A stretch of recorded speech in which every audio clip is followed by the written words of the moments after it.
दोस्तों के श्राप के कारण कलयुग की स्त्रियां अपने पति से अधिक पराये मर्दों से प्रेम करती हैं। दोस्तों, प्रेम को संसार में ईश्वर का रूप कहा गया है, लेकिन प्रेम अगर मर्यादा और नीतियों को ताक पर रखकर काम भावना में बदल जाए तो इससे बड़ा पाप कुछ भी नहीं है। इस पाप की ऐसी सजा है जिसे जानेंगे तो आपका दिल दहल जाएगा। तो दोस्तों, मैं आज एक ऐसी कथा सुनाऊंगा जो आपको कभी गलत काम करने की नौबत नहीं आएगी। इसीलिए इस कथा को आधा अधूरा सुनने की गलती कभी मत करना, क्योंकि आधा अधूरा ज्ञान नरक जाने के समान तुल्य होता है। दोस्तों, एक समय की बात है जब भगवान शिव और माता पार्वती दोनों कैलाश पर्वत पर बैठे हुए विश्राम कर रहे थे। तभी वहां पर नारायण नारायण करके नारद मुनि का आगमन होता है, जिससे नारद जी वहां पर उपस्थित भगवान शिव और माता पार्वती को देखते ही उनको प्रणाम करते हैं और कहते हैं, हे प्रभु, आपकी जय हो। आप ही आदि हैं और आप ही अनंत हैं। आप ही से समस्त सृष्टि का संचालन होता है। फिर भगवान शिव कहते हैं, कहिए नारद जी, आपका अचानक यहाँ आगमन कैसे हुआ? कोई बड़ी अनर्थ तो नहीं हो गई है ना? फिर नारद जी कहते हैं, हे प्रभु, कोई बड़ी अनर्थ तो नहीं हुई है, परंतु आज मैं धरती लोक पर जब भ्रमण करने गया था तो कुछ ऐसे दृश्य देखे जिसे देख करके मेरा मन बहुत ही विचलित है और उसी कारण से मैं आपके पास आया हूँ। फिर भगवान शिव ने नारद जी से बोला, आप जो भी दृश्य देखे हैं निसंकोच होकर बताएं। तब नारद जी कहते हैं, हे प्रभु, बहुत सी स्त्रियां भगवान शिव के महापुराण का पाठ कर रही थीं और आप ही की पूजा मन से मग्न होकर के कर रही थीं।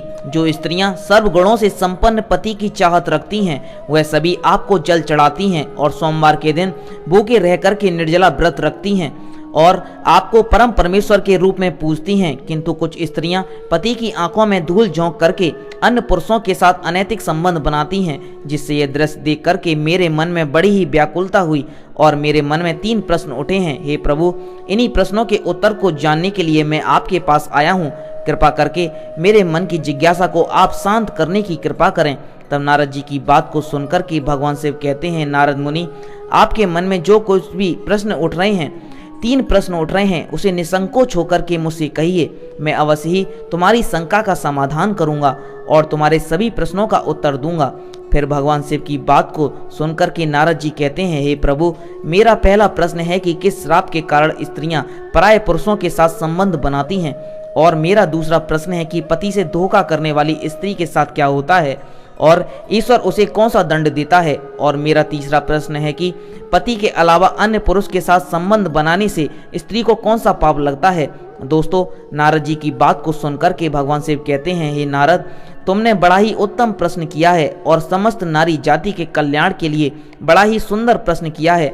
आज मैं तुम्हारे सभी प्रश्नों का उत्तर एक प्राचीन कथा के माध्यम से दूंगा, इसलिए इस कथा को तुम बड़े ही ध्यान से सुनना, और जो भी स्त्री या पुरुष इस कथा को ध्यान से सुनेगा और प्रसार करेगा उसके मन में चलने वाली सभी मनोकामनाएं पूरी होंगी और उसे मनचाहा जीवन साथी प्राप्त होगा।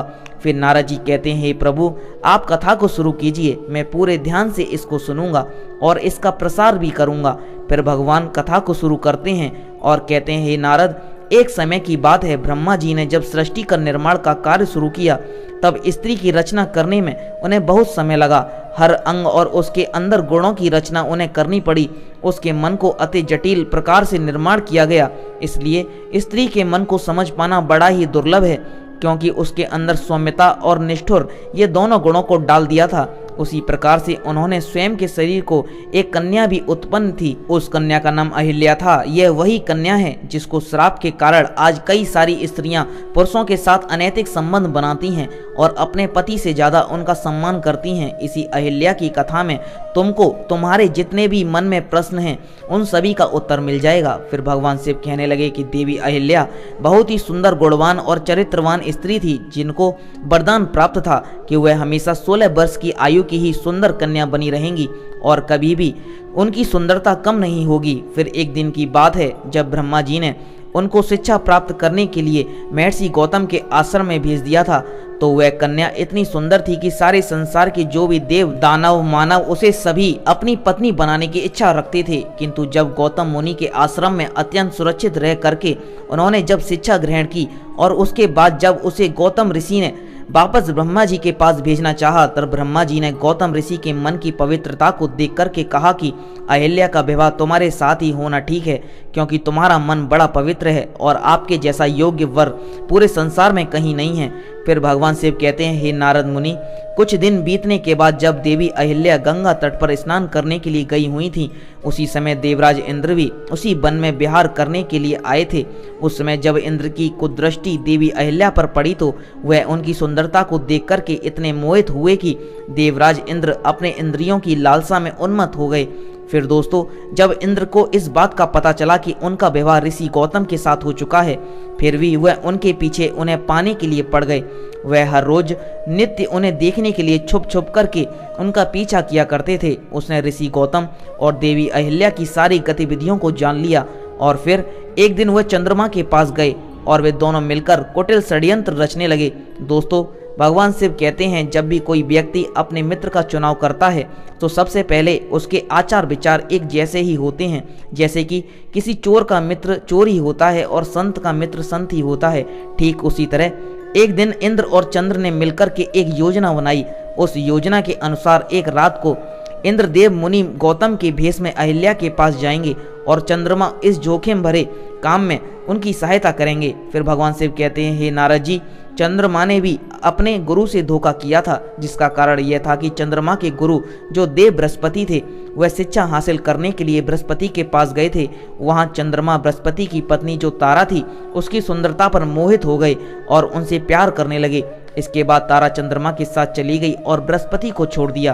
चंद्रमा को भी इस फल के स्वरूप श्राप मिल चुका था। फिर दोस्तों, भगवान शिव कहते हैं, एक दिन की बात है, देवराज इंद्र और चंद्रमा की योजना के अनुसार इंद्र ने महर्षि गौतम का रूप धारण किया तथा चंद्रमा ने एक मुर्गे का रूप, और वे दोनों ही ऋषि की कुटिया के पास पहुंच गए। अभी रात्रि का दूसरा पहर भी समाप्त होने वाला था। तभी जो चंद्रमा थे, जो मुर्गा बने हुए थे, उन्होंने बांग लगाना शुरू कर दिया और उसके कारण से मुनि गौतम की आंख खुल गई और वह उठ करके गंगा में स्नान करने के लिए घर से निकल गए, क्योंकि वह जानते थे कि सुबह हो चुकी है। वहीं दूसरी तरफ महर्षि गौतम, जो देवराज इंद्र ने उनका भेष धारण किया था, वह अहिल्या की कुटिया में प्रवेश कर गए। तब देवी अहिल्या को संदेह हुआ और वह कहने लगी कि हे स्वामी, आप तो अभी अभी स्नान करने के लिए यहाँ से गए थे, फिर इतनी जल्दी आप वापस लौट करके क्यों आए हैं? कोई समस्या है तो आप मुझे कहिए। तभी मुनि रूप धारण करने वाले इंद्र बोले, हे देवी, मेरे मन में काम वासना जाग उठी, इसे शांत कीजिए, फिर मैं स्नान पूजा आदि कार्य करने के लिए चला जाऊंगा।